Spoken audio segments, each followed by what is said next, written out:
We are specifically here to contribute. We are specifically here to recognize that we're in this rowboat together. And workplace visuality is about making the workplace speak.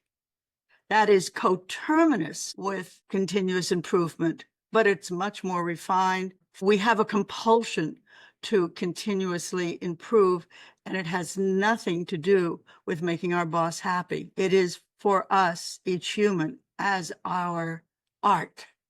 It is internal touch, which we unknowingly give away when we drive towards a fully digital enterprise. It is a colossal mistake. The devices are there to hold our intelligence so that our intelligence is coterminous with our work.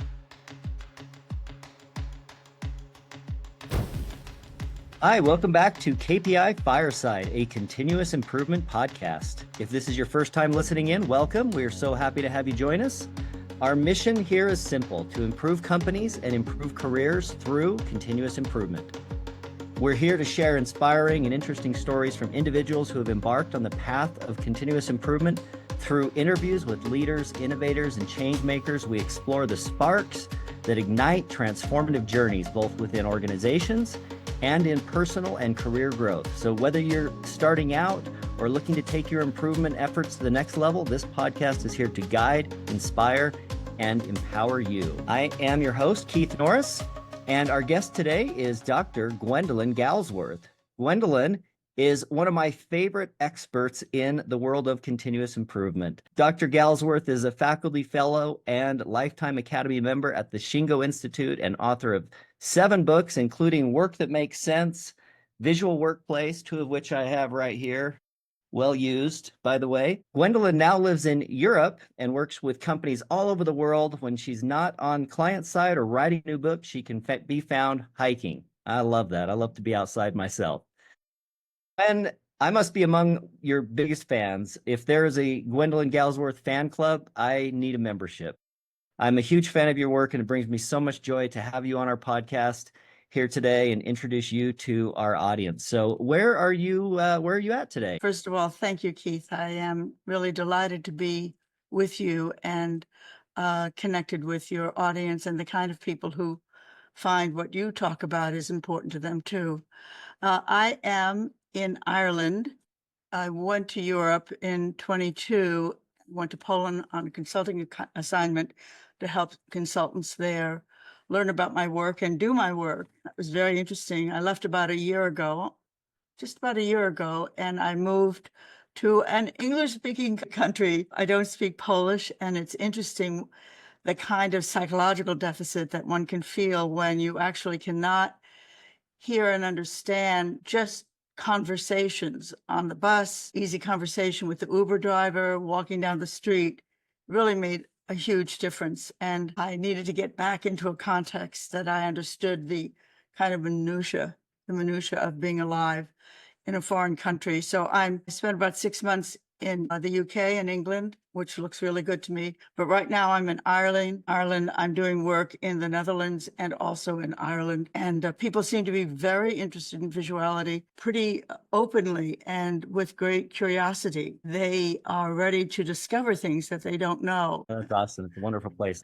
So Gwen, we like to start our podcast off with something we call the spark. And the spark usually is something along the lines of, how did you get your start into continuous improvement? And I know that you've got a journey that we could probably spend hours talking about, but is there a moment where you remember feeling like this is my life's work? Yes, it was exactly a moment. I was taking my second study mission to Japan. This was in the about 84, 85. That's 1984, 85. And I had previously been an actor in New York. My claim to fame was Bob De Niro and I got fired from the same acting company. And previous to that, I was a Latin teacher. Because my father, I said, "Pop, what should I be when I grow up?" And he said, "Be a Latin teacher." And I said, "Okay." I had no idea how one becomes anything. And I attempted to get my master's in language for the hearing impaired because I was very interested to know, what is it? How do we connect and communicate when we don't have spoken language, when we really have to express? And in fact, it was my ambition to work with the hearing impaired to do theater that was expressive of an internal understanding that did not depend on words and not sign either. I found myself leading a study mission to Japan, working with a brand new company that was bringing information from Japan.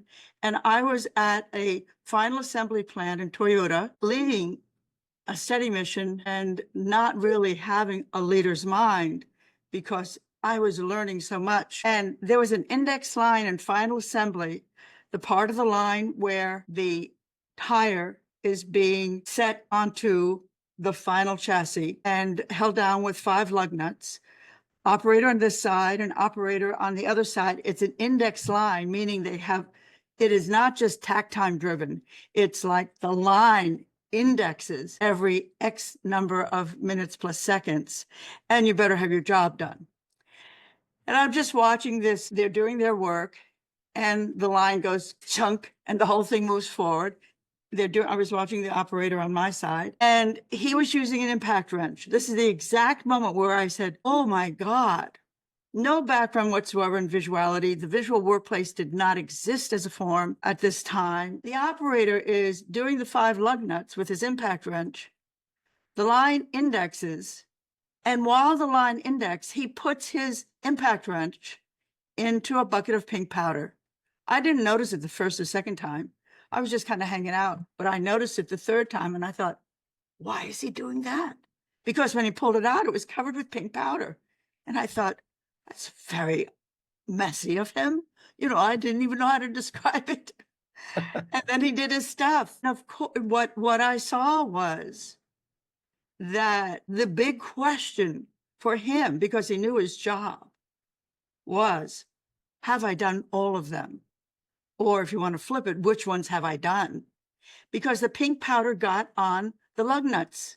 So he knew at a glance when he didn't do it. But as I watched, I also, because he sneezed, and I saw him go back to the exact right lug nut, the one that he hadn't done yet. So if the line didn't index, he would know it wasn't him, it was somebody down there, or somebody somewhere. And my mind grokked this long before I was able to use words. I spent the last 35 years putting words to what unfolded from that event.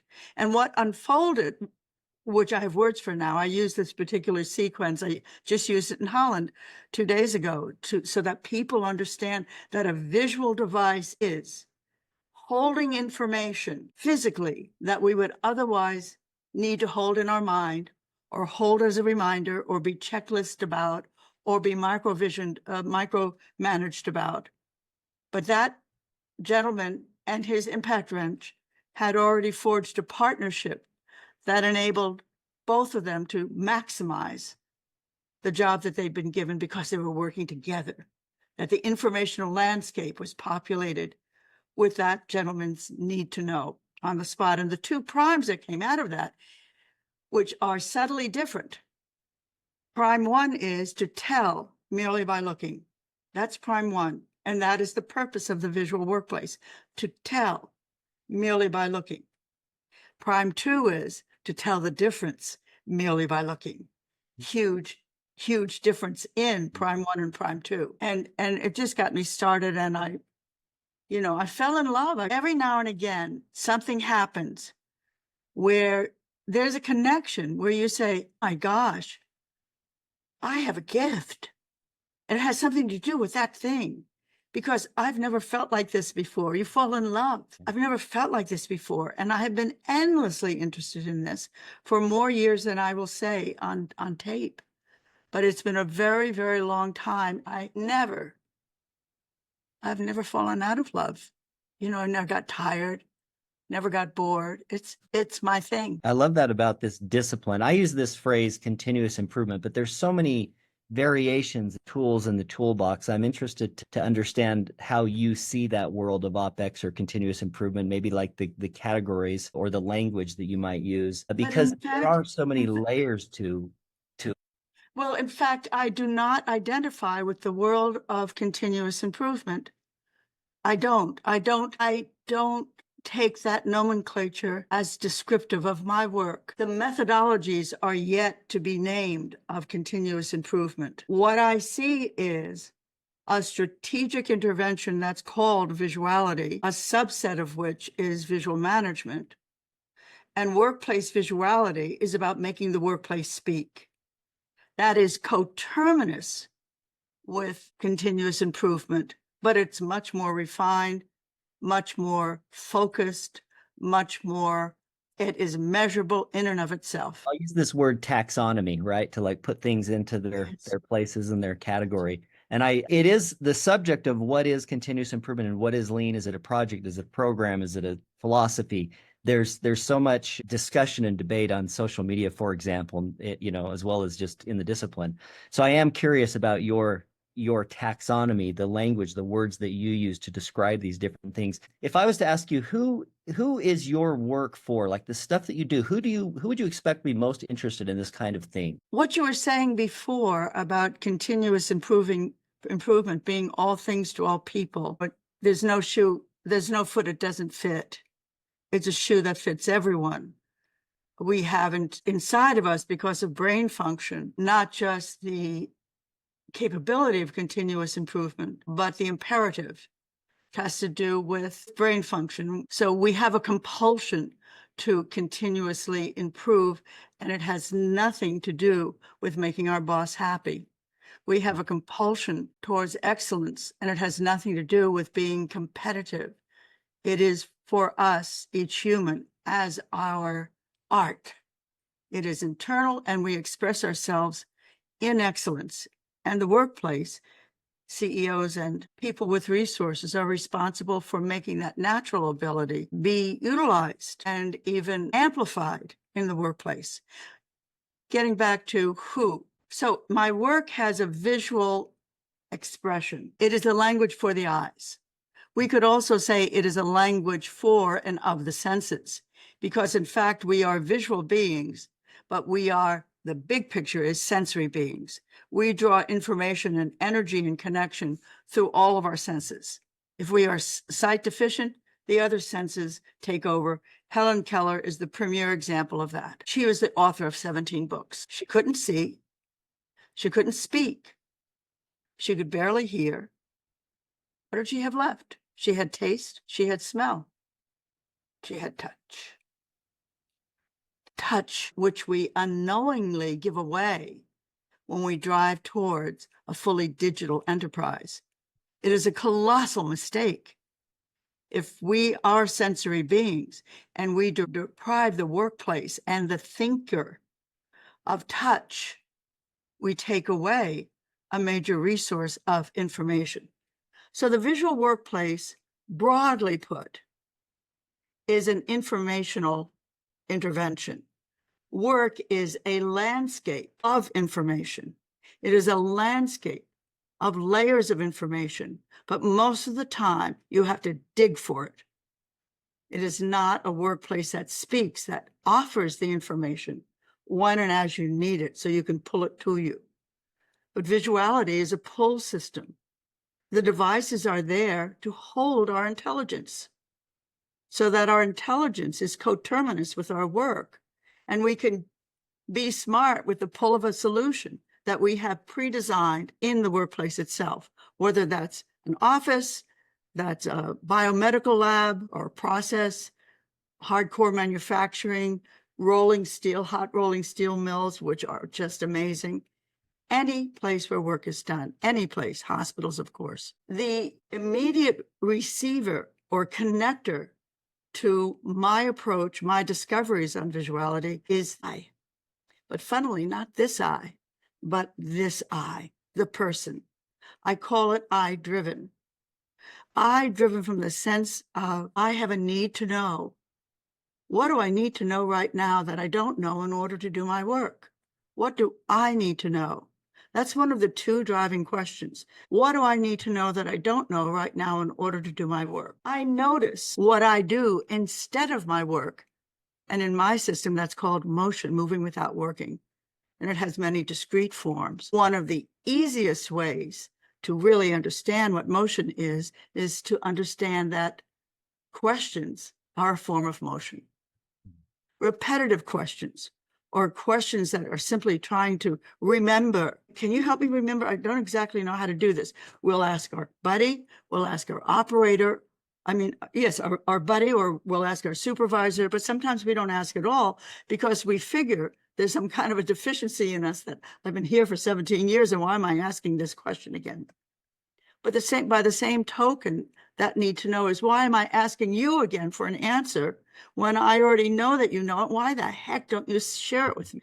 And Visuality said, da, da, da. The second question is the we question. What do I need to share that others need to know, that I need to share so they can do their work, so they can do it more completely, more correctly, more on time, more safely? So they can do the dance of work and just work and flow, because we know that flow at work is a very high state of connectivity that will release other resources in our biosphere, in our neurosphere. A body at flow is a body at rest, and that we will contribute more at rest. Stress has its place, but not 24/7, 365 days a year. So the recipient of my system, the system is draped entirely around the eye in terms of, and I want to just cut this off right at the pass, because there will be people who are listening will say, I can't do that. I don't have 70 employees. I have 7,000. So now we have the horizon, which is what Visuality is about, the what, and below the horizon is how do you implement it? And that takes some artistry and it takes some frameworks. Those are all built in now because I was the queen of failures in these early 90s. But then I began to listen to my customers and I began to see that they had certain kinds of difficulties in implementing. All of it is work. All of it is discovery and learning. And all of it is very rewarding, but you have to spend the time on the front side. You mentioned something a minute ago about how this thing, broadly, continuous improvement, which I agree with you that there's something inside of us that requires it. It's like part of our DNA. It's part of our evolution as a species to continue to get better. And I love that this discipline, that is a professional discipline, when companies get it right, there's a great synergy between what's good for the person and what's great for the organization. You've used a phrase I've heard on some of your podcasts, the hero within. What I'm referring to is one of the audio podcasts maybe that I listened to where you talked about a concept, I think you called it the hero within. And it was this idea that inside of every one of us, there is this hero that is wanting to improve, wanting to make things better, wanting to make sense out of things. And for me, that resonates as a truth because I think not everybody is working in a job that they love, but I think that every human would prefer to work in a job that they love and one that makes sense. So there's this gap between what a lot of people experience at work with what some, you might say, lucky people experience at work. The reason why I think this is inspiring is because I feels like, hey, if you're struggling with something at work, there might be a better way. Like you might be destined for something more, something great. You might be having your own little moment of, this isn't right. There has to be a better way. And I'm serving this up as like, I think Gwen has some of the answers to solve some problems to help you serve that hero within, you might say. Thank you. Thank you. I think that's a very good understanding. And the story that you told around it is a story that is quite common. And it's a sad story. And that is people come to work and they do the work. And instead of helping them express and grow, they grow dead.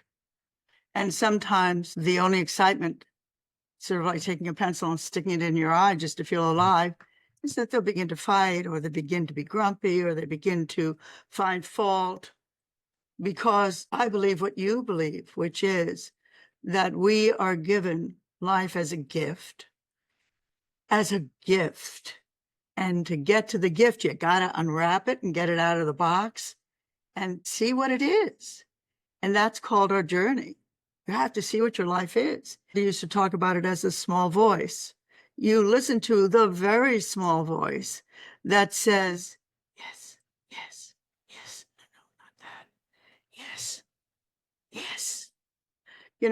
And we aren't, especially in the United States, we aren't given that training.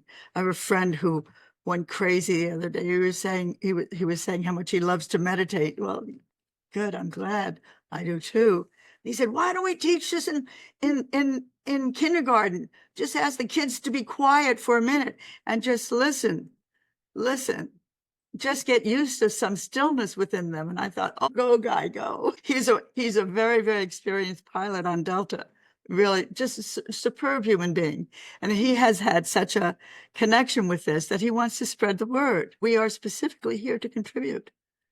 We are specifically here to recognize that we're in this rowboat together and to make a contribution. And you can see people today experimenting with that form in ways that were triggered in our history 40, 50, 80 years ago, but now are getting much more active, and the way they're experimenting with where the edges are.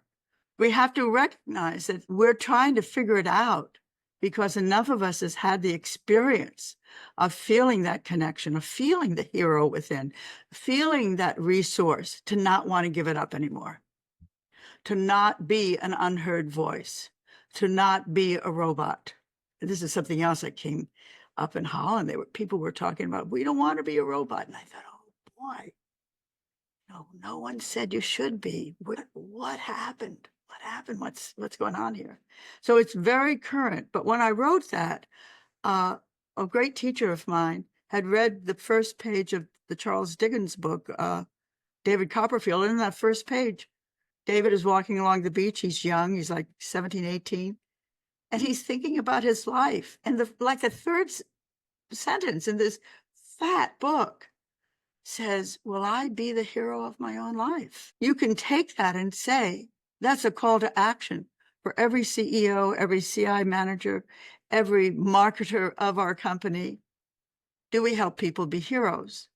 Well, if we are helping them be heroes, then we have to give them enough downtime, enough silence, enough margin for them to relax into, because that internal resource needs room to grow. And man, is it worth it. This idea of hero within is the I. It is the I. I want the CEOs to feel their own power and their own command. I want them to feel like great leaders. And we have developed a way through Visuality for them to be very clear, for them to do the two things that leaders must do. I'm talking about executive leaders and then cascaded down. But the executive leader is in charge of the corporate intent. The executive leader's job is to decide and drive. To decide and drive. So let me ask you a question about the differences between the role of a manager versus the function or role of a leader. Yes, it's interesting. This is what we're currently doing with Obeya, because so many Obeyas, which is a room full of measures, it just means a room, and on the wall you have all your measures. You're supposed to have line of sight. But metrics are the perfect element in your production system to make that distinction between managing. Managing is a peacetime activity. It's for stabilization, and it's for not rocking the boat. You manage it. You keep things steady, on the go, steady, bump, bump, bump. Leadership, you can think of as a wartime activity. You can think of Churchill. You can think of Roosevelt and all of the heroes on our side of the Second World War, because there was a lot in that war that needed to be managed. Logistical material chain, there's a whole supply connection with the front and everything in between. But the leadership was leadership under extreme pressure to make the right decision, not just to figure it out, but to actually decide and move forward with commitment, conviction, and material. I've seen so many Obeya sessions that are managed. It's basically project management, and it's basically going back to the same metrics and saying, and how are we doing on this, and how are we doing on that, and how that? Let's have the action item. This metric moves up a bump. But the leader says, got to make sure we're measuring the right things, because we're going to put energy into this. I really like that concept, and I'm thinking about so many scenarios that come to mind, but I want to just double back on that a little bit. So in this leader role, you've got this metric that's maybe missing, or this assignment to develop these metrics. I've also heard you mention this like work by yourself concept when speaking about the X matrix, right? So let me just ask you to clarify that a little bit, like this scenario where the assignment is to work alone as opposed to work with a group or your team. Yeah. Yeah. And it's scary. I do a lot of work on my own. And when I ain't got nothing, you know what I do? I swear to God, this is my first book. When I ain't got nothing, I reach for my favorite books and I just read the first two paragraphs of every chapter to see if something is set up in a way that those authors had about setting up their proposition. Just in the English words that they used were so helpful, because one of the things that we learn to do, one of the things that you must teach is you must teach people how to flip. You know, great debaters do this. They take a proposition, you let them argue the pro, and then you say, okay, now you have to argue the con. I'm not going to tell you which one you're going to do on Thursday, but be ready for either one of them. So we have to really penetrate the logic and ask ourselves one of the most important questions: are these true binaries? If they are, we handle them one way, but you have to first poke at them. They may be false binaries, like the binary between digital versus, or virtual digital versus actual physical, you know, for digital boards and all that. It's a false binary. People, they think they have to decide between the two. Well, no, you don't.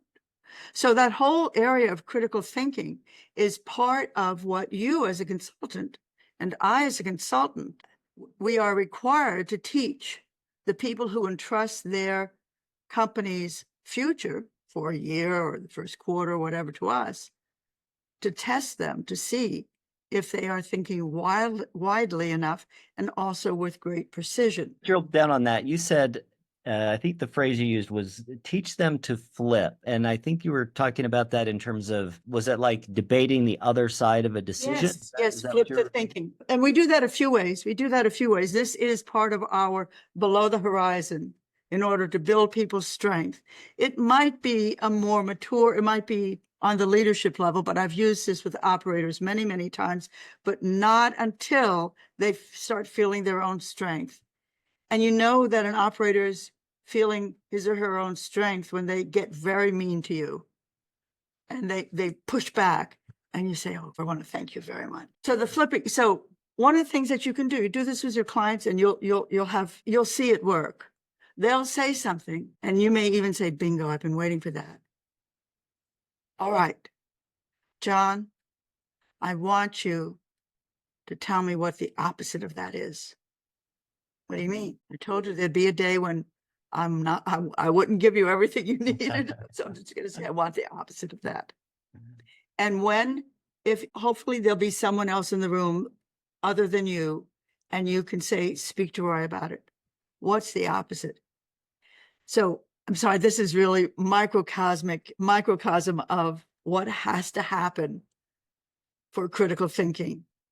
You have to establish flow at the beginning of the session, and you have to establish flow horizontally between people in the room so they can turn to their partner and feel safe. And if there are many in the room with this, somebody take the pro side, somebody take the con side. This is done in debating all the time. Now switch. We're going to take a break and I'm going to ask you to switch. But we also say, if in solutions, especially for chronic complex problems, you make a solution, I want 4 more. I want 4 more solutions that are equally robust. I want them by Thursday. Because people will become satisfied with the solution because it seems to solve, but it's not worth deploying it if it hasn't been vetted and tested and poked. Ono said it beautifully. He said, people don't come to Toyota to work. They come to think. People come to the company I'm responsible for to think. And my job is to give them that opportunity. Would that change things? You brought up Toyota, and everybody loves to, model things after Toyota. I know you've got a lot of experiences. Are there a few things that people most often get wrong when they're trying to imitate Toyota in their approach to whatever they want to call it, lean, the Toyota production system? What I would say about Toyota is that the reason that I use them, I knew them back in the 90s and in the 80s when they were just interrupting the world of the West and our approach to manufacturing quality and everything. Everything that I quote comes from a period where their internal motivation was very pure and uncorrupted and inspiring, not necessarily transportable directly to the West, but still these nuggets were astonishing. And I was really formed by my experiences there, both my working with Shingo was my sensei. I worked with Fukuda, who was a quality leader at Sumitomo. But when you're around these men, you listen to them, and then you listen to what's underneath. And Shingo was a complete maniac. He was a bulldog that liked to bark. He created sufficient internal stress for him to turn everything into an emergency. He's what I call a barracuda leader. He was just always hungry for lunch, and lunch was improvement. He and Ono were trying to save the country, the whole country. They had no resources. And out of that stress and dilemma, and that need, came some very large ideas that had inspired me. And that's what I use. That's the part that I use on Toyota. So I think that there's some advice in there for let's say somebody who's working in this improvement discipline in one form or another, and they're helping stand up a program or helping implement, your work or some version of this improvement. What advice do you have for them? I'm going to talk about a piece that's missing in most cases, I think. Some companies do it really well. They don't do it this way, but they do it, get this condition in place. You have to give your operators a chance for an unmitigated success without criticism, something that makes them feel powerful, something that allows the scale, the imbalance of power distribution to begin to right itself. I'm not talking about you giving away any of the power you have as an executive or a consultant or anything like that. We use some simple devices. We call it the 7 soft skills. And there's a group of skills that you use, especially when you work with operators, but you also use them when you work with a CEO. But it's easier. I won't go there. The center, the anchor element is create flow. So your job in working with operators is to create flow. That means that when you come into the presence of an operator, your heart has to be opened and you have to say hello. And you have to say hello and keep your mouth shut and just say hello. Maybe stretch out your hand. You've got to connect. You've got to create that connection. So that's very, very simple. And people who do Gemba walks know about this now, consulting behaviors or collaborative behaviors. The other thing that you have to do that's very immediate is that you have to teach with no answers. You have to ask open questions that don't have answers. Now, what we do, and I'm not talking about Gemba walks because the dynamic is slightly different, but in the classroom, is that we'll ask a question. We'll have a visual device on the wall and we'll say, okay, I want you to look at that device. I want you to tell me how it works.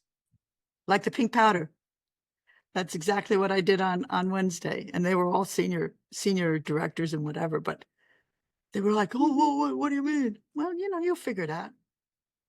Talk to your neighbor, one other person, and figure out what's that just went on there. And then the room begins to blah, blah, blah, because they're creating flow this way. I mentioned it before, the horizontal flow.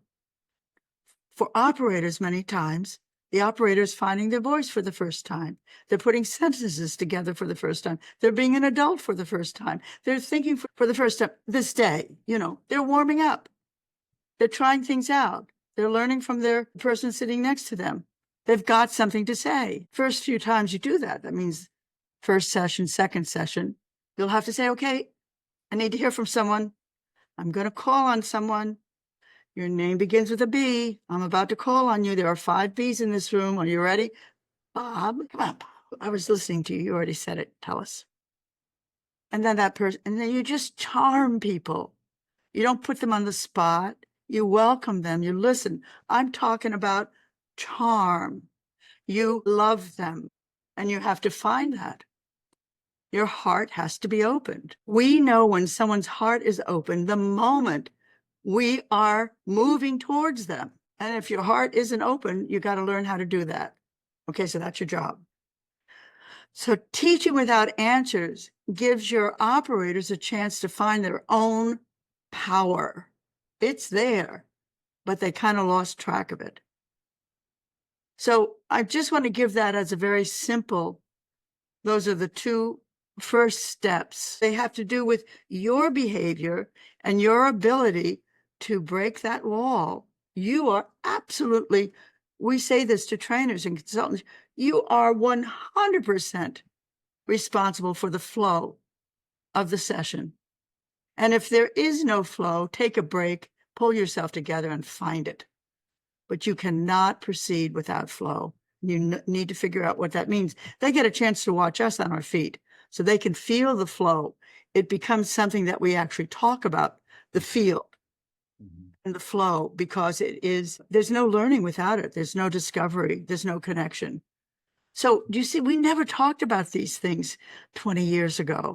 I would be told not to come back because it would be too weird. But now, we can talk about what is invisible, because people are beginning to value it. We are in a wonderful time. We're hitting a rough spot right now, but we are in a time of great liberation and great illumination. We just have to wake up to the parts of it that we can move, and then figure out what to do with the rest. The phrase you use, teaching without answers, that sounds to me a lot like, maybe one way of doing that is asking questions. You and I have had conversations about the power of certain questions. What are some of the favorite? I'm going to charge you for a consulting session. I warned you I would. Well, an open-ended question, not a yes or no question. Just you say, here's our favorite 3. Tell me more. That's fantastic. You do that with your spouse. You're going to have a happy evening.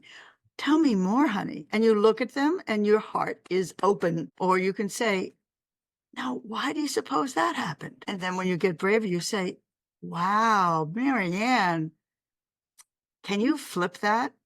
That's what you do later on. She gets used to the idea of flipping. Oh, yeah, I can do that. She flips it. Marianne, tell me what the opposite of that is. No, Marianne, hold on to that. We got somebody back here who wants to be heard.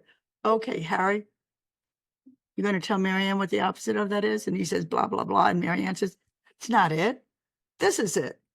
These are questions that are oblique, that are non-directive, but that indicate your interest in hearing what they have to say. No judgment. I mean, these are very simple, and folks who talk about psychological safety will talk about this, but use them. Yeah, absolutely. Absolutely. I know you've. What did I say that was helpful to you? So that right there is a good example of another one of those questions that that you have as part of your arsenal. And I think that When I said, what does that mean to you?